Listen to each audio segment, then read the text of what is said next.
Today, we're digging into a really fascinating take on the book of Genesis. I mean, what if the version that we all read is missing huge chunks? The source material for this explainer makes a pretty bold claim that the original text was way, way longer. So let's get into it. Okay, so our source kicks things off with a pretty powerful idea. It draws from a text that it presents as a direct communication from God. The claim is that Genesis didn't start out as a bunch of stories told around a campfire. Nope. It started as a direct dictation from God to Moses, with a very clear command: write this down. And this idea, this divine command, is literally the foundation for the entire argument. It suggests that Genesis, right from the get-go, was meant to be a precise, authored record. So the crucial point here, according to this source, is that the book's authority didn't come from human memory or tradition. It was all about divine revelation. And in this view, that made the original text a perfect historical and factual account.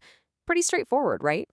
But, of course, that's not the only way people see it. A big part of the source material is spent tackling a major challenge to this whole idea, a challenge coming from modern biblical scholarship. And this is where the central conflict of the story really heats up. So, the alternative view, as our source describes it, is that Genesis is really a compilation of oral traditions that Moses just gathered together.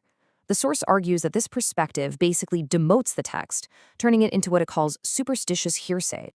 And to really illustrate that academic viewpoint, the source pulls this direct quote.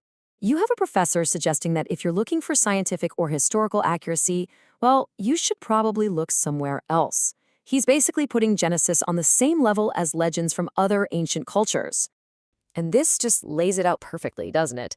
It shows the two completely opposite poles of the argument. On one side, you've got a divinely dictated historical record, and on the other, you have a collection of oral traditions that weren't really meant to be taken as literal history. The source puts these two ideas in a head-to-head clash. Now, this is where the narrative takes a really interesting turn. The source completely reframes this entire scholarly debate. It argues that all this modern skepticism, it isn't some new discovery. It's actually the fulfillment of an ancient prophecy. The source points to two key warnings. The first was apparently given right to Moses, and it predicts a time when people would basically dismiss his writings. And the second one, from the Apostle Peter, warns about scoffers showing up in the last days. So the source draws a direct line. From this perspective, modern biblical scholars, these higher critics, who question things like the Great Flood, well, they aren't just doing academic research. They are, maybe without even knowing it, playing a part that was prophesied thousands of years ago. Okay, so if the text was corrupted and its divine origin was being questioned, what's the solution? Well, the source material presents one. It's the idea that the complete, original version of Genesis has actually been restored. This timeline lays out the narrative really simply. An original text gets written, parts of it get lost over the centuries, and then boom, in 1830, that text is brought back. And this claim of restoration comes from Joseph Smith, who, as you may know, founded the Latter-day Saint movement.